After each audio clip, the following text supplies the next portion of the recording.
They discovered the shocking reason Paul identified as a slave. Who would have guessed? Few knew what truly happened that night in the dimly lit confines of a Roman prison, where shadows danced like ghosts on the rough stone walls. The air was thick with tension, every breath a struggle against the weight of chains clasped around wrists. There sat Paul, a man of unwavering faith, whose identity was about to unravel in the most profound of ways. His voice, low and steady, rumbled in the silence. "I am a slave for Christ." But what could that possibly mean? To the casual observer, it sounded like mere words drifting into thin air, but within that statement lay a storm of conflict and revelation. Why would a man of such remarkable spirit choose to embrace such an alien label? Imagine the setting, the flickering oil lamps casting a warm glow over the cold stone, the distant murmur of soldiers outside maintaining an ever-watchful guard. It was a time of oppression, but also of awakening, a turbulent period aching for change. The streets of Rome pulsated with life, filled with a mix of heard cries of anguish and whispers of hope. Paul, known for his fervent letters and undeniable influence, now found himself in chains. A puzzling contradiction. The powerful apostle, the once fearless preacher, now wore the shackles of a slave. The irony dripped thick in the air, tinged with a sweetness that only the divine could orchestrate. How did a man chosen by God to spread the good news end up bound by the very empire he sought to inspire? He had faced the mobs, navigated the perilous waters of treachery, yet the mystery traced back to a mission, a calling deeper than simple Christian duty. The truth was, in the spirit world, being a slave could mean freedom. The paradox tinged every corner of his mind, a desperate hope clashed with the dark reality he experienced. Was his captivity a divine plot to reveal even greater truths? The guards walked by, indifference painted across their faces, oblivious to the miracle happening just behind them. Yet, within those confines, light flickered into life, a radical idea born amidst despair. What if this was the moment? The moment that would break barriers, reshape identities? Paul's heart raced. He clung to a hope that danced just out of reach. His very identity hung in the balance, questioned by those who knew him, and even by himself. How could one man's duty redefine a community? Was he truly a slave or something more? As the night deepened, the shadows lengthened, reflecting the unanswered questions swirling in the space between despair and faith. Standstill silence loomed before him, thickening the air. Hey, before we continue with this amazing story, I need to give you an important heads up. Many subscribers have reported that YouTube unsubscribed them without warning. Take a quick second to check the red button below to make sure you're still subscribed to the channel. I'd hate for you to miss any of the exclusive content coming soon. And while you're there, smash that like button, it really helps me out with the algorithm. Oh, and tell me in the comments, which city are you watching from? I love getting to know every amazing person who's part of this community. Your participation makes all the difference. Let's connect. In the stillness of the night, where the weight of Paul's thoughts pressed heavily upon his chest, he began to reflect on the origin of his suffering. The chains that bound him were more than mere iron links, they were symbols of a world that struggled against the dawn of a new understanding. The flickering light illuminated fragments of memories, reminding him of his past, the zealous fury that once blinded him, the road to Damascus where revelation collided with conviction. "Why, Lord?" he whispered into the dark, the words escaping like a plea. "What must I endure for your glory?" Each memory felt like a shard of glass within him, painful yet necessary, shedding light on the man he had become. In this solitary confinement, he could not shake the sensation that he was caught in a divine tapestry, each thread woven with intent. Paul pondered those who had come before him: Joseph in prison, Daniel in the lion's den, and Moses in exile. Their tales fashioned a lineage of faith tested within chains, yet birthed from it, a powerful freedom that transcended earthly shackles. He recalled the message he had often shared: the paradox of losing oneself to find everlasting life, of surrendering one's will to the Creator. Am I not living this teaching? He mused, grappling with the irony that drew him closer to Christ even as he felt further from the world. The very essence of his identity had shifted. What could this suffering awaken in the hearts of others? A thought bloomed within him. Perhaps he was meant to reflect the light in the darkness, an illumination that would guide others toward hope. Among the fragments of his memories, a figure appeared, a young man named Onesimus, a slave who had sought refuge in the same prison. Paul remembered seeing glimpses of fear and desperation in his eyes, reminiscent of the young man's own past. Is he yet free? Paul pondered. Or is he bound by chains deeper than mine? The encounter had sparked something within him, a recognition that transcended status. Both had tasted the bitter draught of captivity, yet there lay a path to redemption. Could this young soul be a vessel of change in a divided society? Paul's heart stirred with urgency. Perhaps he was brought to this place not solely for his mission but to engage with the brokenness of another, to show that even in chains, one could be a bearer of hope. Night deepened around him, yet within, a simmering light began to emerge, the kind of light that evoked questions rather than answers. As he believed he could see Onesimus' face before him, the shadows spun tales of potential and restitution. The thought danced perilously close to hopeless optimism, but he dared to dream. Could relationships forged in strife create a bridge towards reconciliation? From the depths of that prison cell, entangled in chains yet bursting with dreams, Paul recalled the words written previously, "What does it profit a man to gain the world but lose his soul?" Here, in the heart of anguish, lay the dividing line between worldly power and spiritual freedom.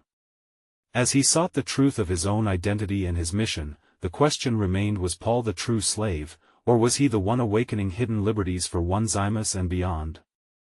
These reflections wove through his solitude, lingering like the fragrance of a blooming flower in the dead of winter, and left another mystery swirling in the air. Was there truly transformation on the horizon, or was this merely an elaborate mirage within the confines of his shackles? In the stillness that enveloped his cell, as shadows danced upon the damp stone walls, Paul felt an unsettling sense of kinship with the chains that confined him. They echoed not just a physical restraint, but an internal struggle that mirrored the bondage of the spirit. In that dim light, he grasped not only the weight of his suffering but also the redemptive power it might hold for someone else. That he thought of Onesimus, still fresh in his mind, a man trapped by circumstance, thoughtless choices, and the cruel grip of a system that farmed humanity for profit. Paul wondered how many like him had walked through life in silent despair, convinced that their chains defined their fate rather than merely shaping a chapter of their story. "What have you discovered, Onesimus?" Paul questioned, his spirit reaching out toward the unknown journey of the young man. Yet, more than Onesimus, Paul pondered the lofty calling that awaited him even in chains. Could I not identify more with the lowly? Am I not Paul, the servant of Christ? The words echoed through him like a distant bell tolling, heavy with significance.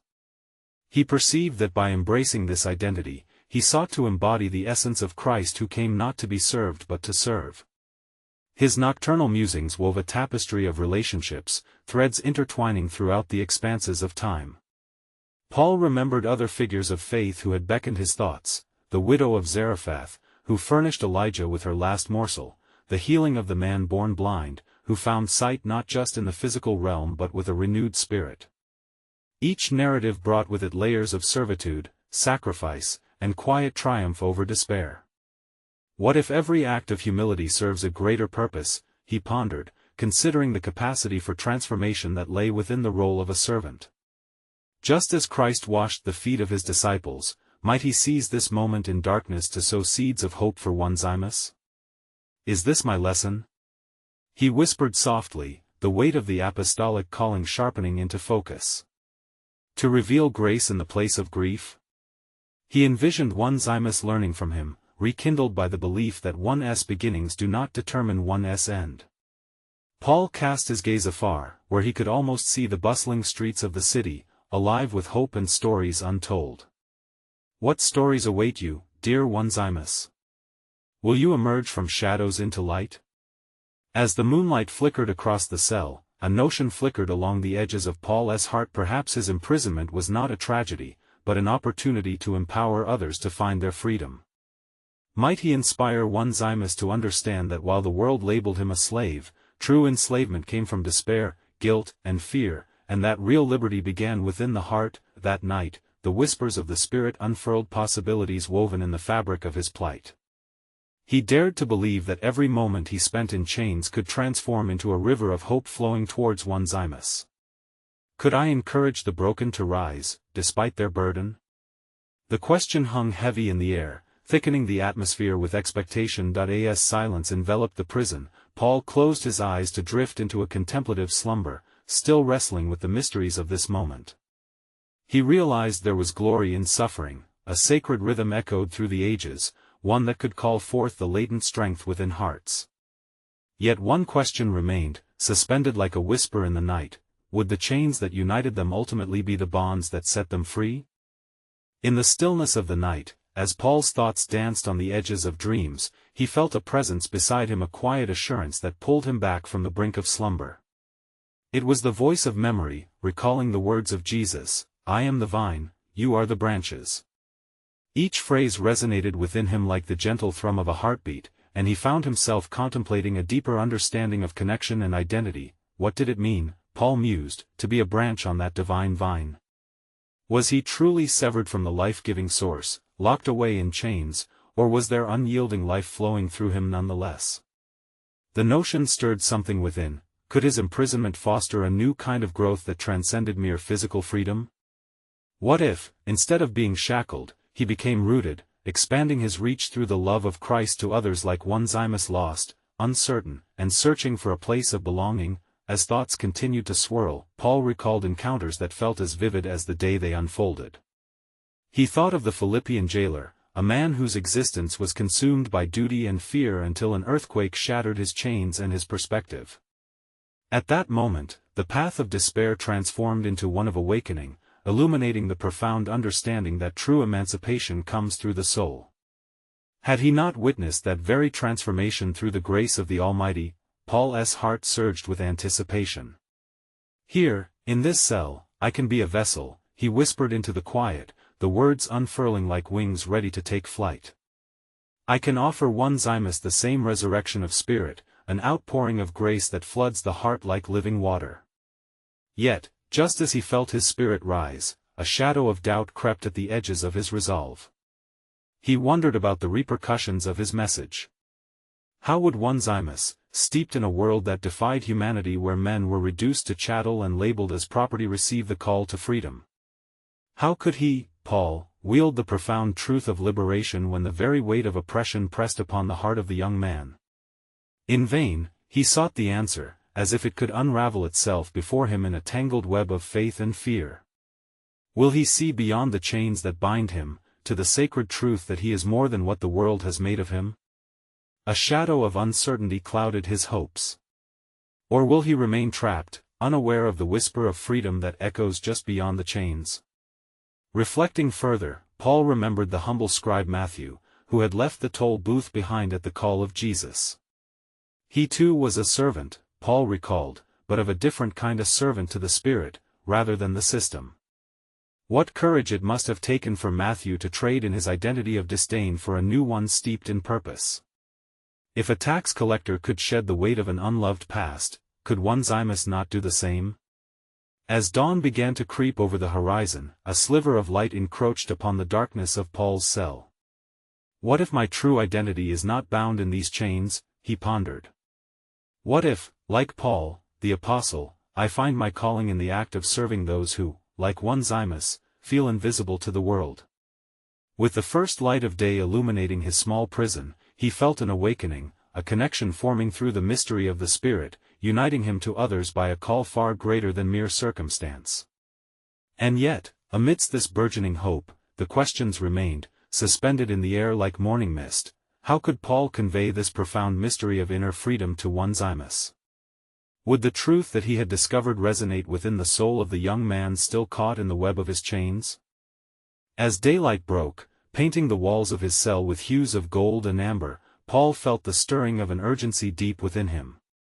The dawning sun illuminated not only his surroundings but also the corners of his heart that had been shrouded in doubt. Each ray felt like a gentle call to action, stirring him to address the question that loomed larger than the heavy stone that confined him: what did it truly mean to be free? He closed his eyes, allowing the warmth of the sun to seep into his bones as he reflected on his own journey. Gone were the days of his fervent pursuit of power and status as a Pharisee. He had come to understand that true identification lay not within the accolades of men, but in the acceptance of shared weakness and the embrace of grace. Have I not, in my own life, been a servant to many, though I wore a different chain? He pondered, the thought cascading over him like a waterfall in that moment. He envisioned the landscape of his past, the fervent persecution of Christians, the fiery zeal that once blinded him from understanding the true essence of freedom found in love. It was a compelling irony, he mused, that his fervent dedication had transformed into a joyful servitude under Christ. Am I not now a slave to righteousness? He whispered softly, the phrase echoing around him. Just as Onesimus was trapped in the chains of his status, Paul recognized his own enslavement to the will of God, a pivotal shift that contradicted the worldly definitions of power and autonomy. Could he, as a prisoner of Rome, embody the same call he sought to extend to Onesimus? A calm understanding washed over him, deepening the spiritual mystery of his situation. In this cell, can I reveal that true servitude is not found in power, but in surrender to something greater than self? He understood, then, that to be bound in chains was to vividly illustrate the aspects of the human experience, a testament to the complexities of love and redemption. Paul recalled the essence of his mission, to unveil the Christ he had come to know. I am to testify about a freedom that outweighs my own bondage, a love that sets both of us free from the shackles of our past, he considered fervently. Would Onesimus embrace this divine truth, or would he see only the chains bound around him, reflecting layers of the world's harsh judgment? While contemplating, he remembered a passage from Isaiah, where it was written that God would send the captives free. Was this not a proclamation as relevant to the soul as it was to the flesh? Paul felt the tingle of realization as the echoes of the past combined with his present circumstances. What if I could share with Onesimus not just my words but my very story? He speculated excitedly. Could it soften the hardened edges of his despair? Yet even amidst this dawning clarity, uncertainty gnawed at Paul. Would the young man, despite his own pain, grasp the profound nature of shared burdens? Would he understand that being a slave of Christ was not a mere title, but rather an infused identity seasoned with dignity and purpose? And what weight did his own chains carry in this unfolding message of grace? As Paul envisioned the eventual meeting with Onesimus, he felt both excitement and trepidation swell within his chest.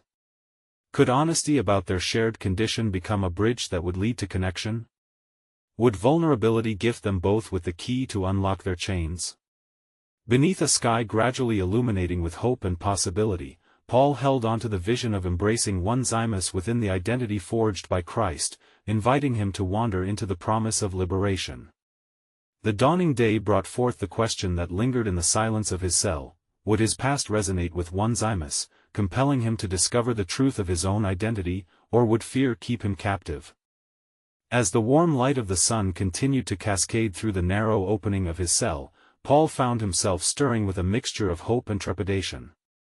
He had spent countless nights wrestling with the shadows of his past, but with the dawn came a new possibility, the chance to build a bridge from his journey to Onesimus's. The hours slipped away as Paul focused on what he needed to communicate. Still, his mind spiraled with questions. How could he convey the depth of his transformation? Would his former life as a Pharisee, the credentials and accolades he had so passionately pursued, serve as a guidepost or merely a distraction for Onesimus? Each moment steered him deeper into a pursuit of clarity. Within the cacophony of thoughts danced the idea that each individual bore a unique narrative filled with trials, triumphs, and profound encounters with the divine. Suddenly, an image seized his mind, a vivid memory of the moment he encountered Christ, when the light shone brighter than the sun and pierced through his very soul. He recalled collapsing to the ground, blind and broken. In that state of surrender, he had discovered true vision, the kind that could only emerge when self was emptied of its ambition. To be blind in spirit is to see the truth of freedom, he murmured, contemplating the possible reaction of Onesimus to his own vulnerability and brokenness. With each passing tick of time, the anticipation of Onesimus's visit drew nearer. Paul recalled the stories of other saints who shared their testimonies of grace, how their brokenness became a vessel for hope. He thought of the beauty of the gospel's design, how it allowed individuals from all backgrounds and walks of life to find common ground in Christ. Must I hide behind my former chains, or shall I wear them openly, like a badge of honor? He questioned. As he pondered the road that had led him to embrace servitude to Christ, Paul was filled with an acute awareness that his journey was not merely personal, it echoed in the hearts of many lost souls. His mission wasn't solitary, it was steeped in the understanding that everyone exists within a story that longs to converge into the greater narrative of redemption. How could he articulate this to Onesimus, who might see only the black and white of servanthood versus freedom? Paul closed his eyes, envisioning the exchange that would soon occur. Each word would bear the weight of his truth, the testament of a life once defined by the law but now punctuated by grace. Perhaps I shall speak of scales falling from my eyes, he contemplated, of chains I have chosen to wear with love rather than resentment. The shadows of his cell fell away as he marveled at the idea that Paul the Pharisee was indeed a figment of his past, gone as he embraced the identity of Paul the Apostle. I am a prisoner of Christ, yet I am also free to serve, he remarked, recognizing the power of duality in his situation. Herein lay the mystery, the paradox of true freedom nestled in surrendering to God's will, just as Onesimus, despite his chains, held the potential to discover liberation in his heart, but the restless thought still rippled through him: what if Onesimus couldn't see beyond his status as a slave? Would he recognize the divine invitation inherent in Paul's own story, or would fear cloud his understanding and keep him anchored to his previous pain? The uncertainty of this encounter loomed larger, a weight pressing against the hopes blossoming in Paul's heart. Amidst his reflections, another realization emerged: he, too, bore chains, not of iron but of emotional scars that marked his journey. Would sharing these burdens provide the key to unlocking a new understanding for both, one that transcended earthly definitions of worth?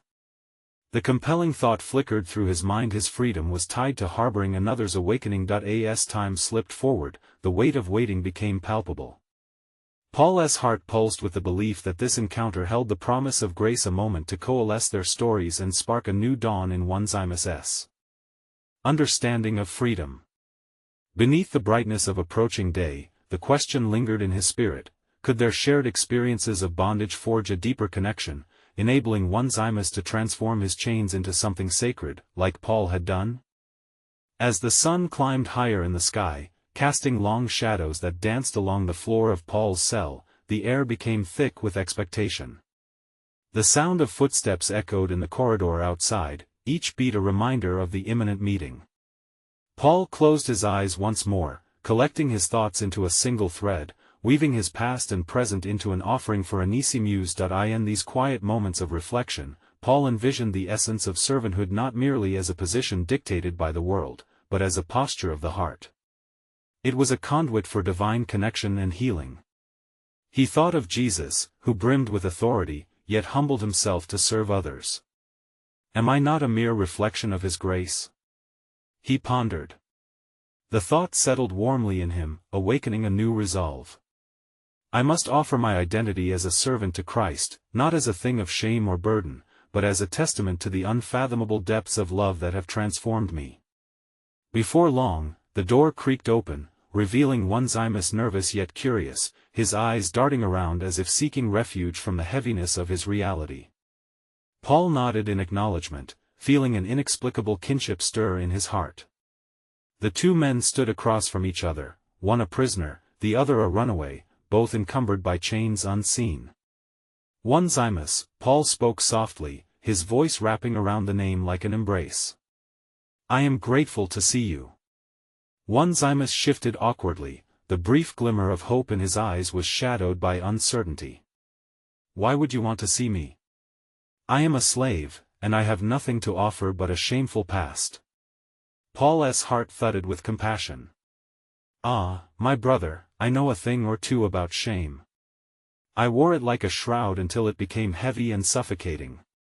But we must understand this: there are no wasted experiences in God's eyes, and your story is far from over. He shared with Onesimus his past, how he once thrived under the weight of the law, exalting himself as a Pharisee, only to be brought low in a moment of divine reckoning. I learned that true worth is not derived from titles, status, or freedom as the world sees it, Paul explained. Rather, it is rooted in our recognition of God's grace. In servitude, I discovered my truest self. The air crackled with tension, and Onesimus frowned with confusion. But how can being a slave reflect God's grace? Isn't it merely chains and loss? Not so, Paul responded, his eyes sparkling with fervor. Freedom is not merely an external state of being, but an internal reality. You see, I call myself a prisoner not of Rome, but of Christ. And what a glorious prison it is! In this place of surrender, I have found liberation, purpose, and profound joy. Onesimus searched Paul's face, seeking truth in the depths of his eyes.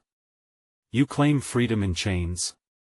Yes, Paul said without hesitation, for my chains mean I have a master who is not a tyrant but a lover of souls. Jesus bought me at a price, and because of him, I am no longer bound by my past or my earthly chains. I choose to wear my identity as a badge of honor, for in doing so, I reflect his love.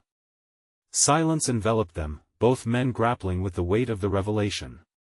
What had begun as an encounter steeped in uncertainty was now birthing a sacred dialogue, a covert dance of souls yearning for understanding. But how? Whispered Onesimus, desperation naked in his voice. How can your pain breed this kind of freedom? How can I, who have betrayed my master and my people, ever rise above my own shame?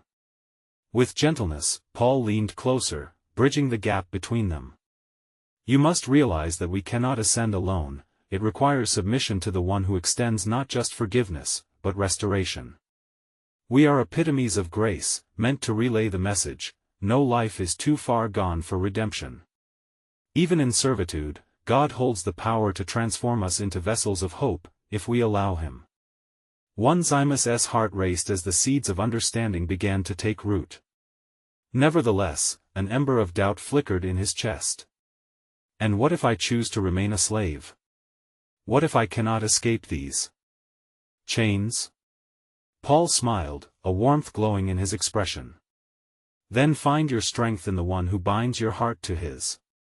For whether in chains, or free, we bear the weight of our decisions, and therein lies the gift of choice.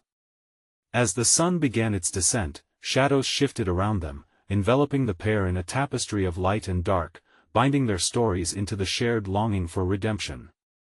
The ache of uncertainty prickled the air, yet an unspoken promise hung between them, a promise of connection, forgiveness, and the potential for grace to flourish amidst struggle. Outside the walls of the cell, several paths lay before Onesimus, to remain in the shadows of pain or step into the light of transformation.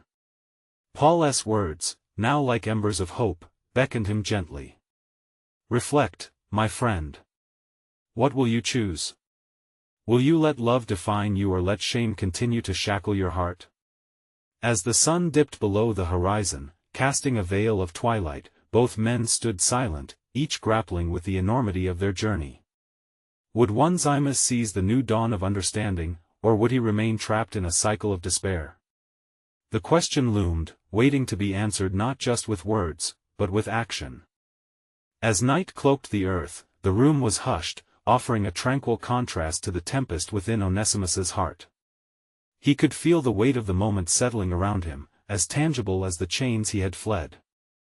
The flickering oil lamp cast shadows that danced across the walls, mirroring the turmoil of his thoughts. What did it mean to embrace such a paradox of freedom within chains? Could Paul really be right? Could serving be a means of truly living? Paul, Onesimus began, his voice trembling as he sought the right words. If I accept this idea of being a servant, to embrace that role rather than flee from it, what becomes of my past? How do I unburden myself from the shame I carry everywhere I go? Paul's eyes softened, as if perceiving the layers of Onesimus's struggle. He understood that shame was a cruel companion, and many carried it unrecognized, like unwanted clothing pressed close to the skin. Ah, my friend, he replied with sincerity, we cannot erase our past. It shapes us, becomes a part of our story. But we can choose how to respond to it. Embracing servanthood does not mean we relinquish our identity, rather, we transform our experiences into stepping stones toward redemption. Then how? Onesimus pressed, eager yet weary. How does one navigate the shadows of yesterday? Paul paused, contemplating the questions swirling among them. You must see your story through the lens of His grace. Each moment of pain can lead to deeper revelations of love. I, too, once took pride in my status, but it was on the road to Damascus that I truly encountered Christ. My former life fell away, and in that glorious blindness, I discovered real sight. It was then that my chains truly fell off. Confusion clouded Onesimus's brow. But how can I see the light amidst my darkness? He asked, the desperation rising in his voice. By letting go of your need to be released from your past and instead inviting God into it, Paul instructed, the urgency in his voice rising. God takes what is broken and makes it whole again. He does not cast aside what has been marred, but instead, He hones it into something beautiful. Beautiful, Onesimus echoed, letting the word linger in the air. What if I cannot believe that? What if my past is only a source of pain, a constant reminder of who I was? Pain does not have to define you, my brother. Look at my life, Paul implored, his voice steady. I was once a persecutor, a man who caged those heralding the gospel. Yet He found me in my darkest hour, reached into my depths, and called me into purpose. The same can happen for you. The reality of Paul's transformation enveloped Onesimus, a glimmer of something he could not yet name flickering in his chest. But what if I choose servitude and it proves unbearable? What if I discover I am not strong enough? Ah, but that is the beauty of it, is it not? Paul countered with gentle conviction. True strength arises not from our resolve but from our surrender. When we relinquish the reins of our life to Him, we uncover the source of our strength. In our weakness, He is made strong. As Onesimus processed these revelations, something shifted within him, a quiet stirring beneath the layers of doubt and fear. And in doing this, I would carry the burdens of others as well? He ventured cautiously. How does one reconcile their own suffering with the call to serve? Paul nodded, the light from the lamp illuminating his face. Indeed. In serving, we become the reflection of Christ's love in the world. Our suffering intertwines, creating a thread of connection to those around us. We become bearers of hope, not just for ourselves but for all who are laden with sorrow. It's an invitation to journey together, a community of broken yet gifted souls. The conversations continued through the night, philosophy unfolding into theology, and as time slipped away, Onesimus found himself caught in the gravity of Paul's words. The burdens he thought could never be shared began to feel lighter. He pondered the possibility that his identity was not solely shaped by his past errors, but might emerge from his willingness to embrace the uncertainty of servanthood. As dawn's first light began to seep through the bars of the cell, its warmth painted the room in hues of gold. A question lingered in the quietude, urging Onesimus to look inward. Could the shackles of his past become the very foundation from which his new identity would arise? Would he find freedom not only in the act of serving but in the understanding that every struggle holds the potential for divine revelation? In that still moment, with the weight of choice heavy in the air, both men stared into the encroaching light, pondering what it might reveal. The dawn stood at the threshold, beckoning them to a new beginning. What would flow forth from this sacred space of communion? As the light of dawn crept into the cell, Onesimus felt its warmth wash over him, stirring within a mix of hope and trepidation. The flickering flame of the oil lamp, which had been their solitary source of illumination through the dark night, now felt akin to a wisp of memory, a reminder of struggles that could soon fade.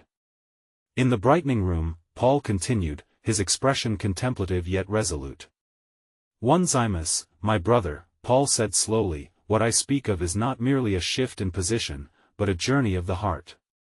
It is one face of the truth, serving others as an act of love, and yet, in that act, does not one also find themselves chained in another way? Onesimus tilted his head, curiosity kindling anew. Chained? But I thought the goal was to be free? To be free from the world's chains, yes, Paul nodded knowingly, but the chains I speak of are not meant to bind, rather they connect us deeply to one another. Listen, in my own life, while the bonds of the state may claim me, I bear a different title, one I hold not with shame, but with joy. I bear the chains of Christ. A perplexed frown settled on Onesimus's face. The chains of Christ? I do not understand. Consider my past, Paul replied, his voice steady and full of conviction. The world would have defined me by my actions as a persecutor. I bore a name in the halls of power, one that struck fear in the hearts of many. A name synonymous with destruction. Yet, it was in my darkest hour that the chains of sin were replaced with the chains of compassion. I became a servant to the gospel, one of hope. In this servitude, I found my true identity. He leaned forward, his voice low, almost a whisper. I became a slave of Christ not out of coercion, but willingly. In essence, my life is not my own, it is intertwined with the calling of love and sacrifice. This is what consumes me, what drives me forward, not the past that could have defined me. Onesimus felt a stirring within. But Paul, how do I become such a servant? How do I embrace it amidst uncertainty? What if I falter? Faltering is part of the journey, Paul affirmed with a gentle smile. Even I have stumbled upon this path, yet Christ is there to lift us, each time reminding us of his grace. It is not about perfection but about presence. To be present in the service of others, to lay aside our fears, this is where our true strength is revealed. The concept intrigued Onesimus. So, to serve is to live in a way that connects us to others, and even to God? Exactly, Paul responded, his gaze intense with purpose. When we allow ourselves to serve, we step into the mystery of becoming vessels of his love. We bear the burdens not just for ourselves but for humanity. Each choice to embrace servanthood ripples out into the lives of others, revealing the intricate tapestry of our transformation. A pause settled over them as Onesimus reflected deeply on these words, feeling the pinch of possibility interwoven with doubt. But what if I can't bear the weight of it? What if I am not strong enough to serve as he would have us? Paul considered his words carefully. Strength is not found in the absence of fear, but in the courage to act despite it. Even the Savior, in his moment of deepest anguish, bore a weight unimaginable. Yet he looked towards the joy set before him, the joy of redemption. And we are called to that same joy in servitude. As the sun rose higher, a new warmth flooded the room, and Onesimus found his eyes drawn to the window's slats, the beams of light spilling like a promise. Can it truly be so? He wondered aloud, struggling against the shadow of his own uncertainty. Could my life, marked by such pain, intertwine so seamlessly with the joy of service?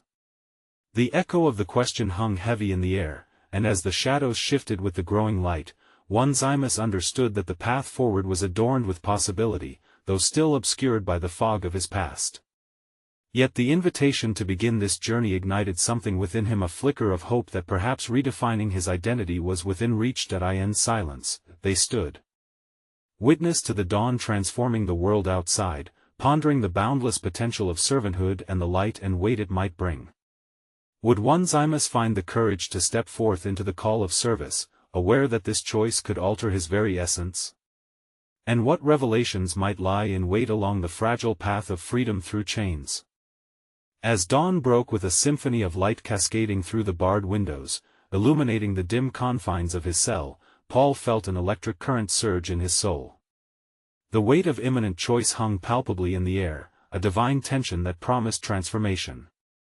Across from him, Onesimus stood with new resolve flickering in his eyes, the shadows of doubt losing their grip as the morning sun painted their intertwining stories in vibrant hues.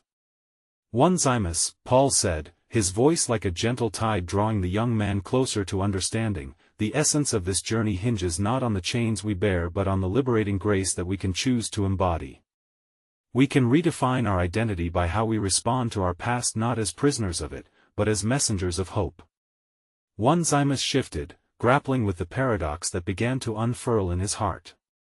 But how does one serve from such a place of shame? I feel confined by my past mistakes, he admitted, vulnerability etched on his face. Paul leaned forward, urging understanding with patient conviction. Ah, but therein lies the beauty. Our pain can transform into purpose. When I was on the road to Damascus, I encountered the living Christ, who radically altered my trajectory.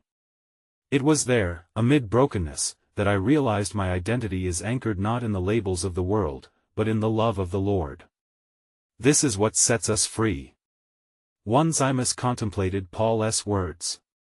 Slowly, the wall of shame began to crack, revealing the glimmer of hope buried within.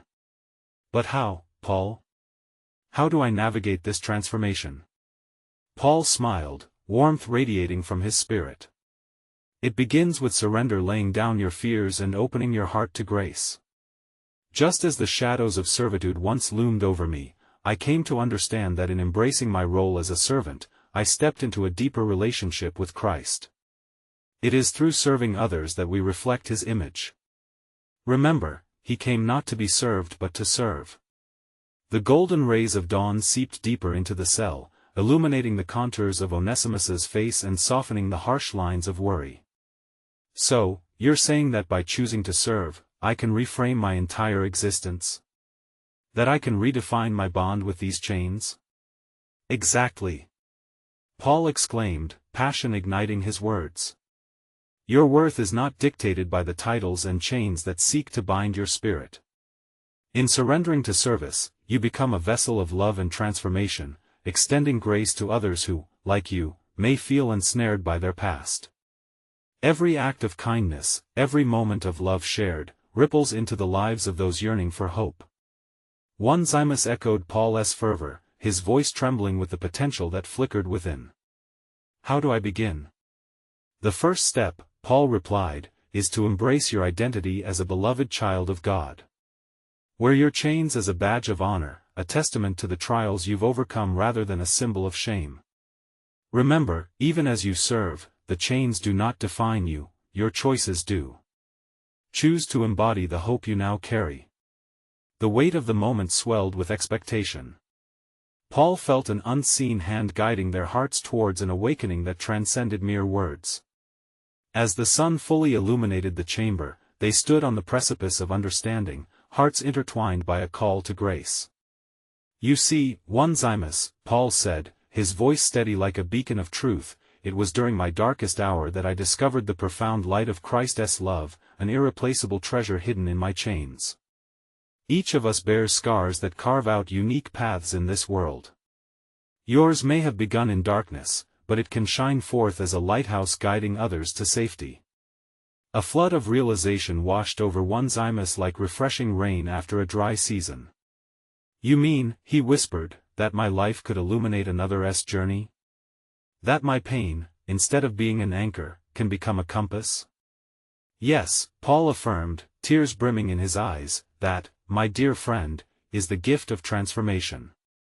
Your past does not vanish, but it can become a springboard into the kind of life that breathes purpose and love into those around you. As their conversation deepened, Onesimus felt the chains that once ensnared him begin to fade, not in the literal sense, but rather in the weight they had held over his identity. The revelation blossomed within servanthood was not a cave of despair, but a canvas of redemption waiting to be painted with the hues of love. The bonds that had once felt heavy began to shift as Onesimus recognized an awakening inside him, a desire not just to serve himself but to extend love and compassion to others. I want to be a part of that, he breathed, hope bubbling within. I want to carry that light into the dark places of this world. Paul's heart soared at the emergence of this newfound resolve. Then rise, my brother. Choose to free yourself from the chains of condemnation. Choose to embrace the calling before you. Just as Jesus resurrected on the third day, offering new life, so too can you emerge anew from your past. Live into that identity, claim your place in this narrative of grace. Onesimus straightened up, a fire igniting behind his eyes. And I will carry this message, Paul. I will not let shame shackle me any longer. The energy in the cell shifted, a divine current igniting their spirits as Paul reached out to clasp Onesimus's arm. Remember, this moment is only the beginning. As you embrace your identity as a servant of Christ, you will find every step forward will bear the weight of freedom. Each act of kindness, born from a heart of love, will echo through eternity. They stood together, the golden light of dawn enveloping them, each man filled with purpose, poised to journey into a world desperate for the message they were destined to spread. Together, Paul whispered, we will walk into the tapestry of grace, armed not with swords but with love. And as they walked forward into the light, carrying the embers of transformation, the world outside awaited a revival, one that stemmed from the shadows of their paths intertwined, forging a new legacy of faith, hope, and profound love. In the layers of their trials, they embraced an eternal truth, resonating in the hearts of countless generations. True transformation begins with the courage to serve, to love, and to rise anew, illuminating the darkness with the light that ever transcends chains. The final threads of their story wove together, and in that integration, the divine narrative unfolded, a testament to the unyielding power of grace.